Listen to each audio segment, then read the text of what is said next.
This channel supports Extra Life in its efforts to raise money for the Children's Miracle Network.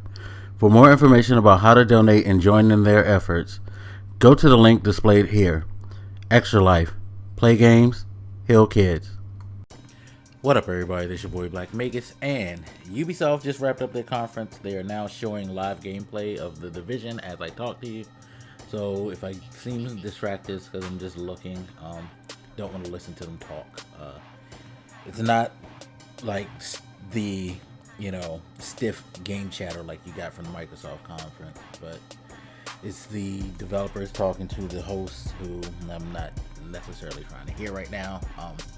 Let's talk about the stuff that we saw at Ubisoft's E3 press conference. They started off with the Marching Man, led by a dancing panda, and some dancing princess or whatever the hell she was. It was some weird shit, but Ubisoft, okay, we get it. We get it. Y'all had to promote Just Dance 2019, but you didn't want to do it with a big musical piece. By the way, I found it funny that they didn't want to bring in a celebrity music artist, but they had to do a musical piece with some game music.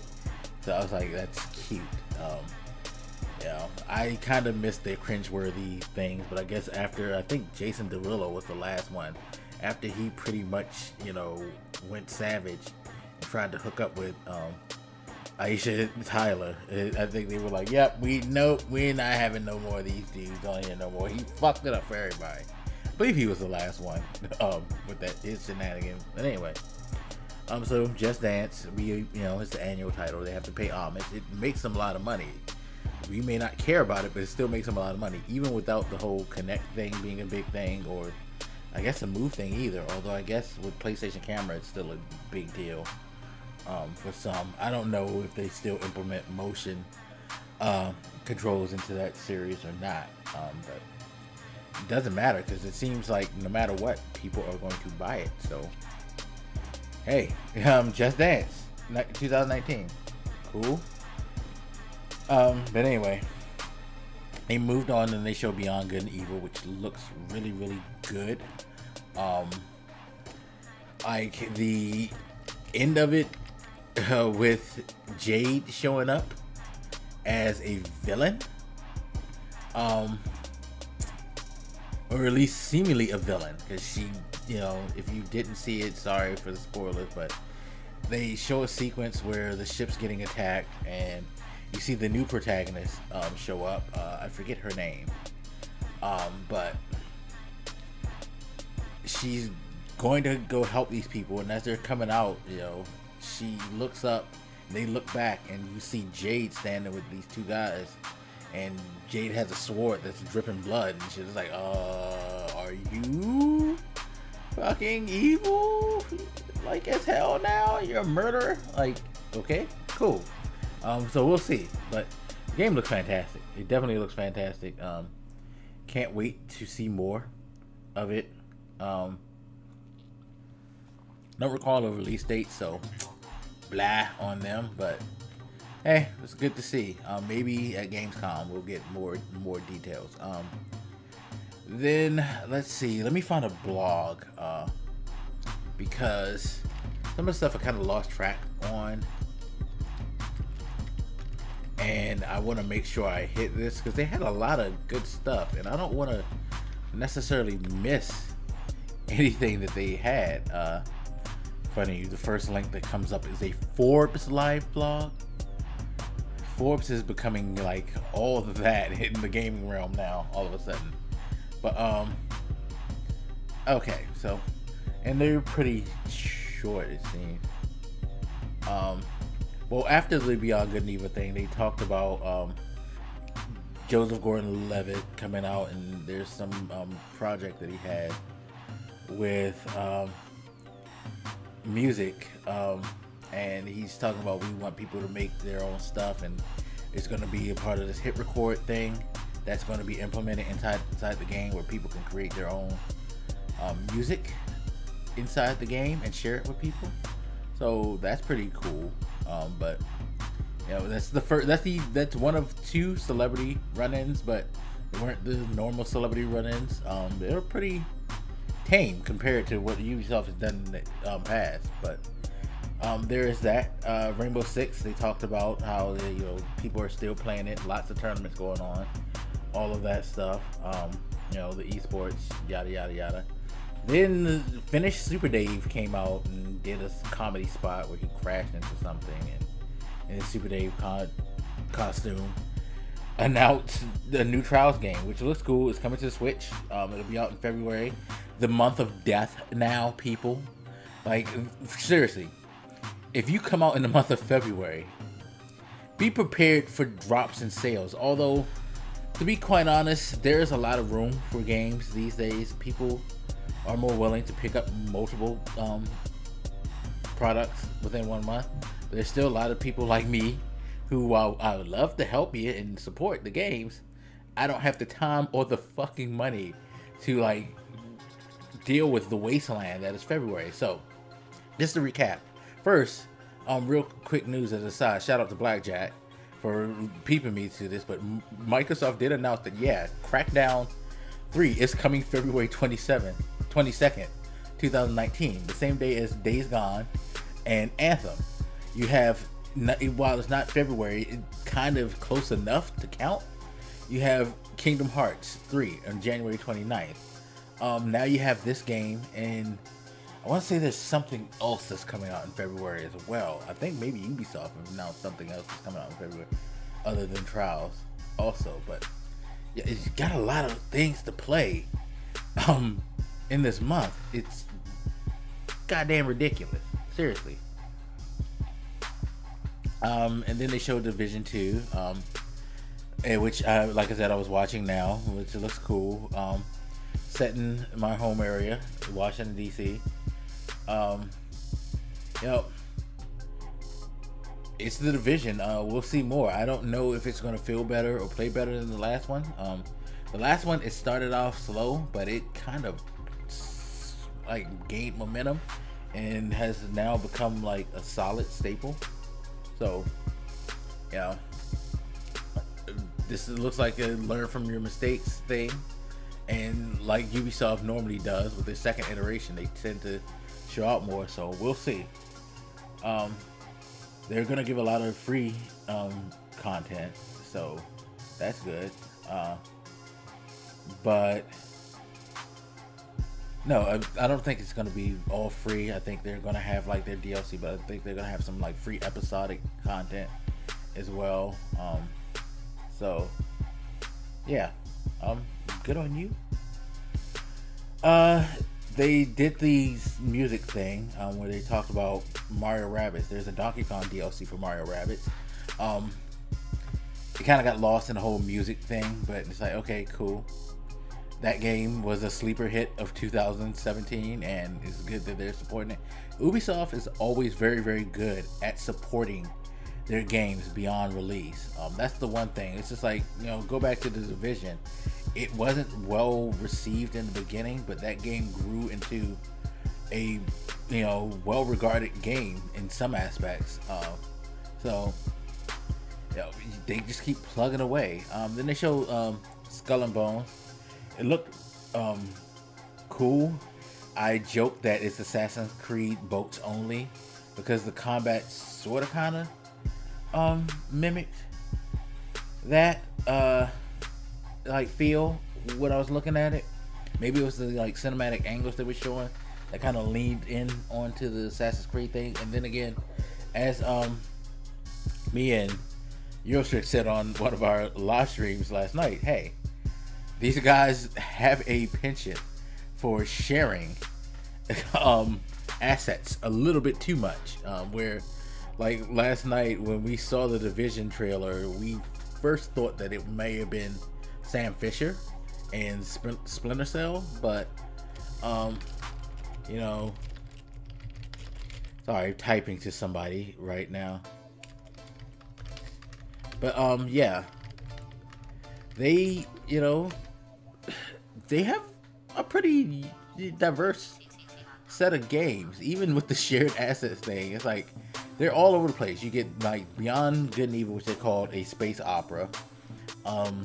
You got the Division, which is a Tom Clancy set in you know, a possible future scope thing, like MMO like shooter. Um, you have the Mario Rabbids game, which is a strategy game for rabbits in Mario, and now Donkey Kong. You have Trials, which is a hilarious stunt racing game, and Skull and Bones, which now is just like this all seafaring open world adventure where you can be a ruthless pirate. And I agree with the guy right here in Forbes. It's less cartoony. I'm just scrolling through, so getting my memory jogged, and I'm sort of reading some of the comments that he made. He's like, yes, it seems like less cartoonish. It's more about the action and truly living in the life of a pirate as we all imagine it to be. Instead of Sea of Thieves is probably more realistic because, yeah, you have to do a lot of mundane pirate things. This doesn't look like they're going to lean into the mundane, like hoist the sail and bail water type thing. Nah, we just going out, we sailing, we see something, we take it. If they don't want to give it, we still take it violently and all that. You know, the quintessential Hollywood stereotype of a pirate, which that's what people really want when they think about pirate games. You know what I mean? So good on them. Then they had Transference, which is a game being developed by Elijah Wood. He has a studio that's developing this virtual reality game, so that's cool. They showed Starlink, which is a space game they have. Looks like just like a space adventure game, at least from how they framed it. But it was cool to see that Star Fox is actually going to be in the game, and they actually brought Miyamoto on stage to give him a replica and, like, you know, thank him and honor their relationship with Nintendo, which it seems to be going pretty damn well right now with Ubisoft. Since Rabbids came out, and they seem to be really all in on, like, yo, we're going to fuck with Nintendo. We're not going to do like we used to do when the Wii and the Wii U was and just sparingly give them things. We actually really want a relationship with you guys, and they're sharing assets, and I think that's cool. Good for both of them to work like that, because that Star Fox thing is going to sell this game now, regardless of what it turns out to be. It's gonna it's gonna sell it. It seems like, you know, already a good action adventure Star game, and if you introduce Star Fox, you might be giving Nintendo's fans the kind of Star Fox that they had been hoping for, since, like, we've been getting all these rumors and talk of its return. You know what I mean? So, yo, good on them. And it's coming out this year, October 16th. So that's cool. If you are into For Honor, or if you never played For Honor, they're giving you more content, of course. You're gonna get Chinese characters in the game, and if you don't have the game, you get the starter edition on PC for free for this entire week, up until next Monday, which probably means you're getting the base game. At least that's what I take it to mean, because I feel like they've expanded enough to where the base game is a starter pack enough. You know what I mean? Whereas you won't get the extra characters within the classes that they already had. You just get the base. I think it was 3 different classes, I believe. 3 or 4 different classes that they had awarded. I know it was Japanese, English, and Viking. I believe those were just the 3 types of classes that you had in the beginning. So you probably just get those base characters of them, and then any extra for those classes or any other classes that came out, you probably have to pay for, which not a bad deal. You get your feet wet, you get a full game, you get the campaign, I believe, with this starter. I hope with this starter edition. So hey, cool. What more can you add? Shit, go snatch it and play it. They also added a new game mode called Castle Siege, which, you know, looks interesting. But again, Ubisoft and their support of their games beyond release, even if they don't hit immediately. Just like the next game that they showed, The Crew 2. Who would have thought they would have got a sequel to The Crew, as much as it was lambasted? But in reality, it was only really lambasted in the West. The Crew ended up having a pretty healthy following in all areas except for like the Americas, to be quite honest. So it's a successful game for them. Again, they continually supported it, and now they're coming out with a sequel, which is supposed to improve and add new things, you know. So again, good on Ubisoft. People would love to try to, you know, go off on Ubisoft and disparage them, but Ubisoft is probably the most solid game publisher out, because they try different ideas, they try to be as diverse as possible, and more importantly, they put faith in their projects and try, if it doesn't work, they try to fix it, because they want people to, you know, appreciate their games, and they support them like crazy. They pour love and support into these games, you know, no matter what the narrative is around them, which is crazy, because we've seen so many games, again, The Crew, For Honor, Rainbow Siege, all these games had negative connotations at some point, and now these games are long lasting and have healthy player bases. So hey, it is what it is. Again, another game again, Assassin's Creed Odyssey, which Origins kind of brought it back. It looks pretty much like Origins to me. It looks like they took Origins, took all their assets literally, and just threw it in the Greek setting, which ain't necessarily a bad thing, because if you've played Origins, you know that it's a really, really solid Assassin's Creed. Is one of the best, I would say. You know how people always like to say 2 is the best, and then it's kind of a judgment call on who's, you know, number 2. Seriously, Origins is number 2. And the way that they developed that, at least to me, is, and if this game looks like it's going to play similar to it, so fuck yeah, I'm down with it. I definitely won't mind to play this again. Let me see. I don't think they announced the release date for it. No, they didn't. I'm just checking with him to make sure. I don't recall seeing a release date, but yeah. Overall, Ubisoft did a good job. I mean, they weren't overly long. They were long enough, in my opinion. They showed some cool stuff. I appreciated what they showed. Again, very diverse, different, you know, types of IPs, things like that. I would say the only thing that they didn't do, which kind of disappointed me, was I was expecting something super new to be announced, because I believe Starlink was announced last year. Yeah, I seriously do think that was talked about last year. So no, they didn't do like I thought. Well, no, they did release a new property. It was transparent. So hey, I got another one right. Ubisoft announced a new IP.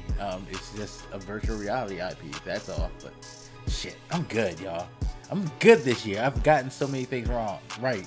Well, I've gotten so many things wrong too, but I've gotten so many things right as well. So at least, you know, batting 500, I think. So good on me. Anyway, but yeah, solid show. Liked it a lot. Ubisoft is one of the best, y'all. Y'all gotta stop trying to hate on Ubisoft. I mean, look at the titles that they put out over the years, and they got so much stuff that they could have shown, they didn't show, and they may show soon in the future. You never know. I mean, we still got 2 more conferences to go, so 3 more. I mean, because Nintendo too, because they couldn't expand on some stuff for Nintendo. So Ubisoft's doing great. They're doing really, really, really good right now. They're solid. They're the best. I'm sorry. To me, Ubisoft is the best third-party studio out on the market. Hands down. But anyway, as always, hit me up. Let me know what you think, and I'll holler at you later. This your boy Black Makers, and I'm out. Deuces.